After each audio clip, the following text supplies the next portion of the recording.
सेवाग्राम आश्रम में, जहाँ पर अहिंसा के पुजारी मोहनदास करमचंद गांधी, जिसे हम महात्मा गांधी के नाम से जानते हैं, उनकी इस कुटी के अंदर, इस पावन पुनित क्षेत्र में, जहाँ पर उनका वास्तव्य हुआ करता था, अंग्रेज के इस देश में शासन करने के समय उन्हें चले जाओ भारत छोड़ो आंदोलन की जो शुरुआत की गई, वह इसी आश्रम से प्रेरणा लेकर गांधी जी ने बा कस्तूरबा के साथ शुरू की। यह बापू की कुटी जो हमें नज़र आ रही है, यहाँ पर उनका वास्तव्य हुआ करता था। बापू यहाँ पर बैठकर बापू लोगों की जन समस्याओं को सुनकर भविष्य की आज़ाद भारत के लिए किए जाने वाले प्रयत्नों की तैयारियां यहाँ से की जाती थी।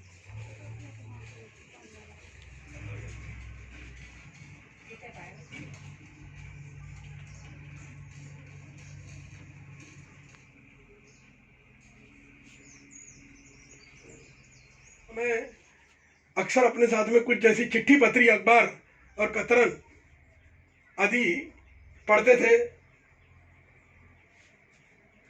सामाजिक पत्र पत्रिकाएं, पुस्तकें यहाँ की आश्रम की धरोहर है।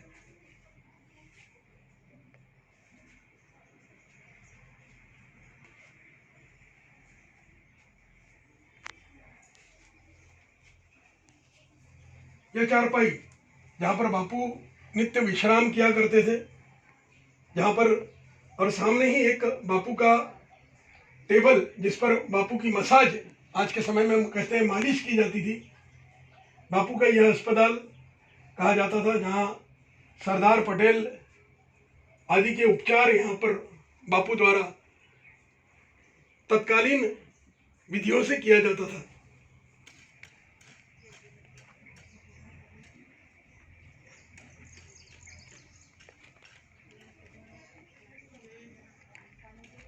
और यह वो सूर्य स्नान की यह जगह, जल संचय वहाँ पर उस जगह पर किया जाता था। और उसी के निकट एक वृक्ष है, जहाँ सोनिया जी गांधी के द्वारा वहाँ पर वह वृक्षारोपण किया गया था, वह भी देख सकते हैं हम।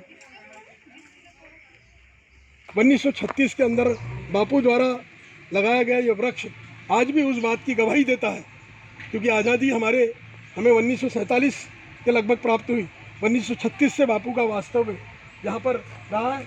यह प्रार्थना स्थल, जहाँ पर सुबह और शाम दोनों वक्त प्रार्थना हुआ करती थी। और प्रार्थना वैष्णव जनते तेने कहिए, पीर पराई जाने रे।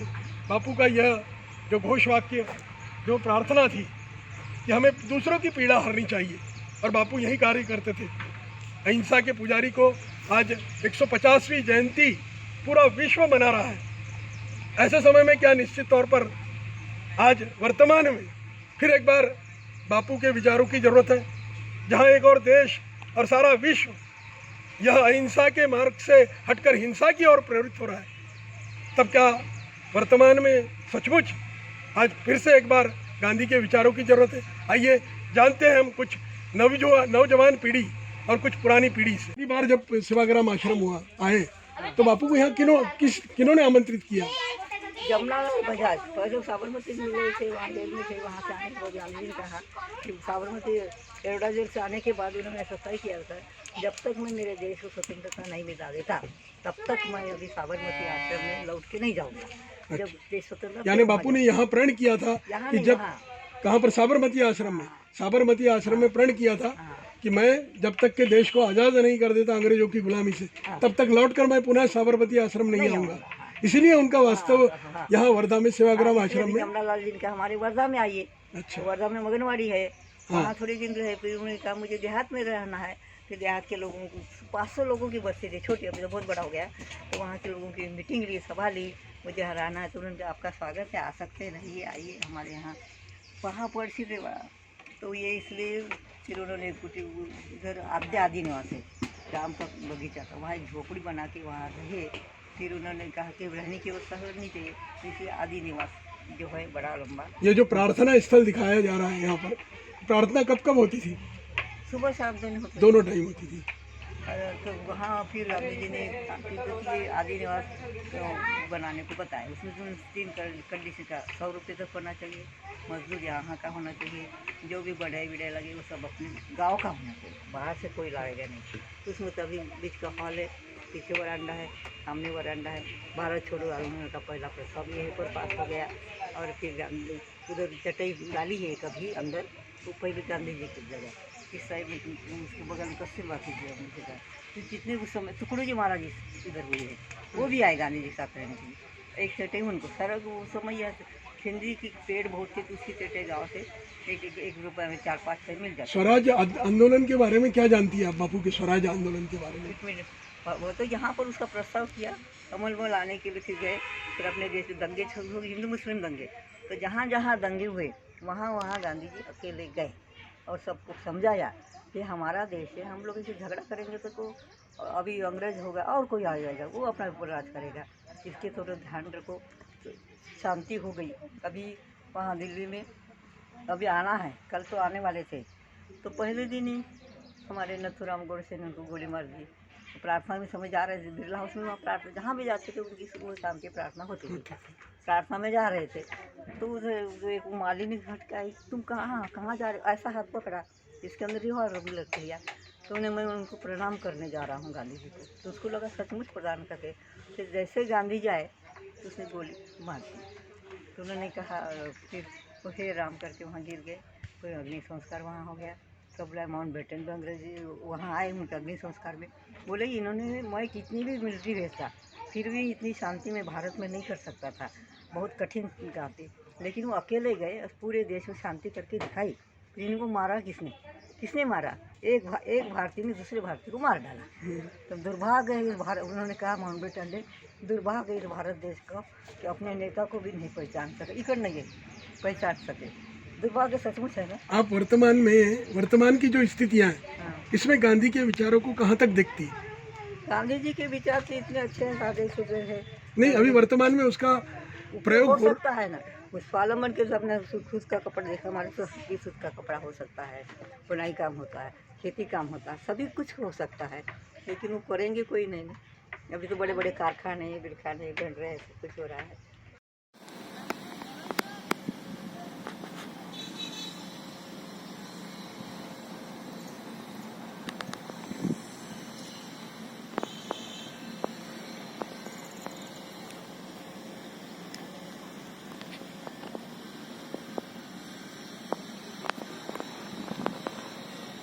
मदन संग्रहालय गांधी जी का बनाया एकमात्र संग्रहालय है।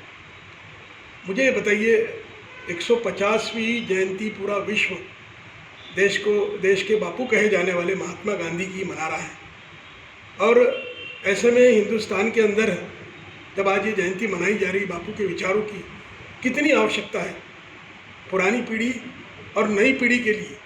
आप चूँकि गांधीवादी विचारक हैं, हम आपसे जानना चाहते हैं कि वर्तमान समय में उनके विचारों की पुनः कितनी आवश्यकता है?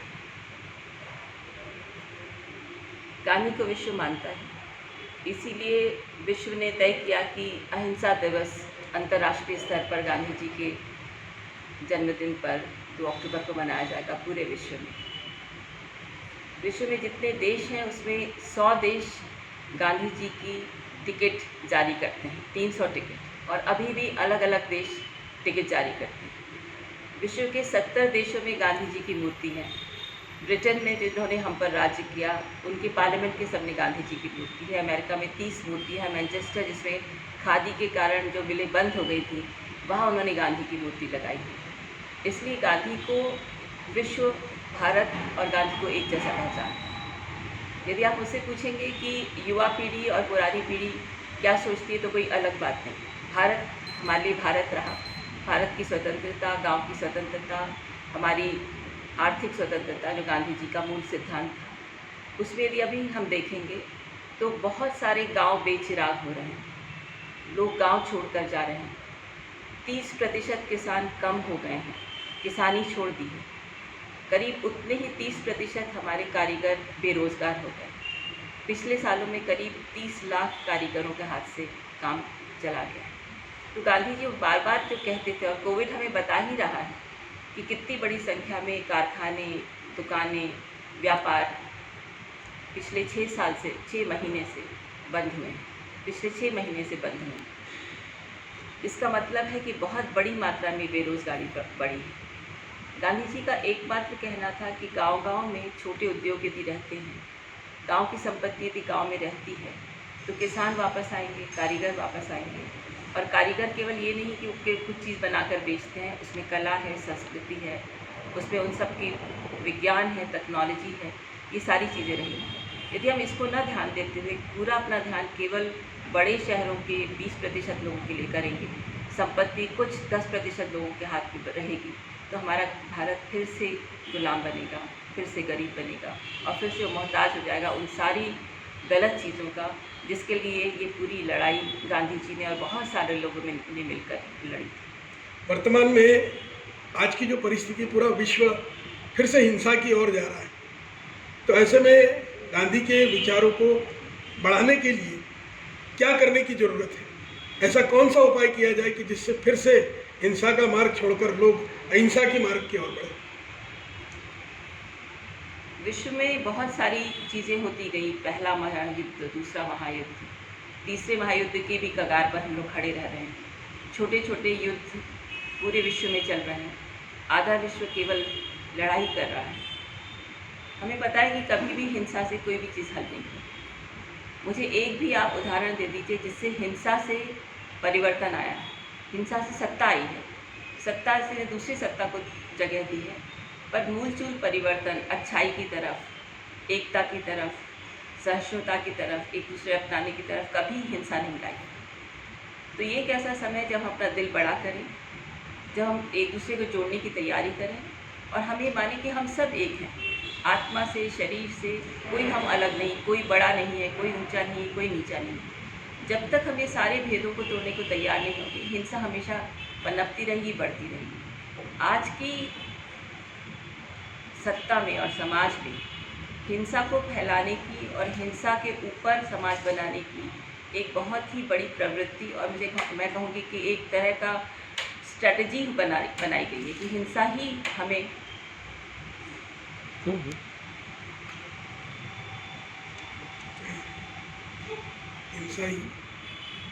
हिंसा एक प्रगति का द्योतक है। जहाँ हिंसा होगी, जहाँ जितने ज़्यादा आपके पास में वेपन्स होंगे, जितने आपके पास में पैसा आप युद्ध पे खर्च करेंगे, जितना युद्ध के बारे में प्रचार करेंगे, उतना लोगों को लगेगा कि हाँ आप सत्ता में हैं, आप ही बदल ला सकते हैं। जबकि ये आँखों में धूल झोंकना है। आखिरी आदमी हिंसा पर नहीं जीता है, पेट पर जीता है। आखिरी आदमी आनंद पे जीता है, प्रेम पे जीता है, साथ जुड़कर जीता है। तो मुझे लगता है कि अब हम पूरे समय जो वर्ल्ड कंपटीशन है, दुनिया को हम क्या दिखा दें अपने आप को कि हम एक बहुत दूसरी बड़ी सत्ता है, वो ज़रूरी नहीं। क्या हमारी सत्ता से दूसरे देशों में हमारे प्रति प्रेम जागता है? क्या हमारी सत्ता से दूसरे देश हमारे साथ जुड़ते हैं? या हमको बुलाते हैं कि हाँ शांति की यदि कोई वार्ता हुई तो आप आइए, लोगों को जोड़ना होगा तो हम भारत की तरफ देखेंगे। लोग में यदि विश्वास लाना हो तो भारत के लोग हमें मदद कर सकते हैं। यदि हम भी उनकी तरह बन गए, एक हिंसक, खूंखार, दलवादी, राजनीतिवादी, सत्तावादी समाज, तो कोई हम पे मुड़ के नहीं देखेगा। गांधी जी की तरफ इसीलिए देखते थे कि गांधी जी ने एक ऐसे समाज की रचना की जिसमें हर व्यक्ति को लगे कि मैंने स्वतंत्रता लाई, उसे लगे कि मैंने इतिहास गढ़ा है, उसे लगे कि मैंने ही प्रगति लाई। पर यदि हम जिस तरह का समाज देख रहे हैं जिसमें कम लोगों के पास पैसा, कम लोगों के पास सत्ता और सारा समाज भूखा, तो हिंसा रहेगी ही रहेगी। तो मेरा ये कहना है कि अभी कम से कम समझें, क्योंकि हम पहले से ज़्यादा समृद्ध हुए हैं, हर तरह से समृद्ध हुए हैं, शिक्षा से समृद्ध हुए हैं। ऐसे समय हमें पूरी तरह अहिंसा की तरफ, शांति की तरफ, प्रेम की तरफ, सहिष्णुता की तरफ जाना होगा। धन्यवाद, बहुत सुंदर।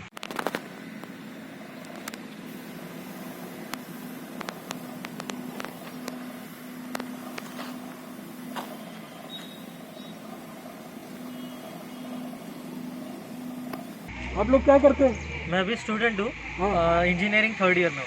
इंजीनियरिंग थर्ड ईयर में। आज ये गांधी के आश्रम में आज अचानक कैसे क्या आना हुआ आपको? नहीं, एक्चुअली हमारा एक एनजीओ है एक्टिव बडीज क्लब बोल के, जी। तो हम एक कुसुमताई बोल के यहाँ पे व्यक्ति है, वो उन्होंने गांधी जी के साथ काम किया है, उनके साथ रहे हैं, तो उनका इंटरव्यू लेने आए थे। आप क्या जानते हैं गांधी जी के विचारों के बारे में, और गांधी वर्तमान में गांधी की क्या जरूरत है? नहीं, गांधी जी के विचारों के बारे में तो ऐसा है, उन्होंने एक ही विचार बहुत फैलाया था, नॉन वायलेंस। उनको वायलेंस नहीं पसंद था, हिंसाई आदमी नहीं थे वो, और आज की पीढ़ी को भी उसकी ज़रूरत है मेरे हिसाब से। जो क्राइम रेट बन रहा है, जो ये सब हो रही है, लोगों के अंदर क्रोध का बहुत विचार आ रहा है, तो वो सब के अगेंस्ट थे गांधी जी, तो ये ना आए, वो उनका एक प्रिंसिपल था लाइफ का। आज लोगों के अंदर हिंसा बहुत बढ़ चुकी है। जैसे अभी देख रहे हैं रेप हो रहे हैं, क्राइम रेट ज़्यादा बढ़ चुका है। पहले के ज़माने में, गांधी जी के ज़माने में क्राइम रेट इतना नहीं था। उन्होंने ब्रिटिशों को बाहर निकाला अपने इंडिया से, और अभी देखो क्राइम रेट जो है एकदम ही हाई है, एकदम हाई इंडिया में बाकी कंट्री की तुलना में। जैसे अभी रिसेंट वाला ही सीन ले लीजिए यूपी में रेप हुआ है, अभी तक उसके ऊपर कुछ नहीं हुआ। आप क्या कहना चाहेंगे बेटा? वही कि अहिंसा जैसे लोग हिंसा बहुत कर रहे हैं आजकल, और गांधी जी का बेसिक मोटिव यही था कि हमें अहिंसा प्रेमी होना चाहिए। तो उसी तरह आजकल की पूरी पीढ़ी को अहिंसा अपने मन में बसा लेनी चाहिए, क्योंकि झगड़ने से कुछ नहीं होगा। अगर आपस में मनमुटाव भी है, हम आपस में बात करके उसे सुलझा सकते हैं। आज उन्होंने देश का इतना बड़ा झगड़ा और अहिंसा, मतलब हिंसा से कुछ नहीं होगा हमें। वर्तमान में जो विश्व के अंदर में युद्ध की परिस्थिति बन रही है, हाँ, आप मानते हैं कि गांधी के विचारों की फिर से एक बार जरूरत है? जी, बहुत ज़्यादा जरूरत है। यानी हिंदुस्तान में ही या पूरे विश्व में? हिंदुस्तान तो अभी भी उसको फॉलो कर ही रहा है। अपना एक ऐसा देश है जो खुद कभी आगे बढ़ के नहीं हमला करता है, तो ये प्रिंसिपल तो हिंदुस्तान अभी भी फॉलो कर रहा है। पर ये थिंकिंग विश्व में लानी चाहिए, जो गांधी जी ने लाई थी उनके टाइम पे, कि भाई ये सब करके नहीं, बातचीत करके मामले सॉल्व होते हैं, बातचीत करके बहुत चीज़ें हो सकती है। पर ये अभी नया हिंदुस्तान है, जो मतलब अभी भी पहले वार नहीं करता है किसी के ऊपर। अगर उन्होंने अपने पे किया है तो फिर उसका जवाब देना अभी हिंदुस्तान को आता है। वो अभी नई रीति उन्होंने फॉलो करना चालू की है। यह वो स्थल है जिसे बापू कुटी के नाम से जाना जाता है, सेवाग्राम आश्रम, जहाँ से बापू ने एक बार साबरमती आश्रम में प्रण लिया था कि जब तक के मैं इस देश से अंग्रेजों को वापस नहीं कर देता, निकाल बाहर नहीं करता, तब तक मैं साबरमती आश्रम में नहीं आऊँगा। और उसी के तहत उन्होंने जमनालाल जी बजाज जो वर्धा में रहते थे, उन्होंने उनसे आग्रह किया कि बापू आप यहाँ वर्धा आइए, इस सेवाग्राम की भूमि पर आइए, और यहाँ आकर बापू ने अपना वास्तविक किया। उनकी शर्त थी कि मेरे लिए जो इस ग्राम के अंदर में, यहाँ एक छोटे से ग्राम के अंदर, ये जिसे सेवाग्राम कहा जाता है, यहाँ एक कुटी बनाई जाए, और वो कुटी भी केवल यहाँ के लोगों के हाथों से, और स्वयं मेहनत करके ये कुटी बने जिसमें शांति की अनुभूति हो।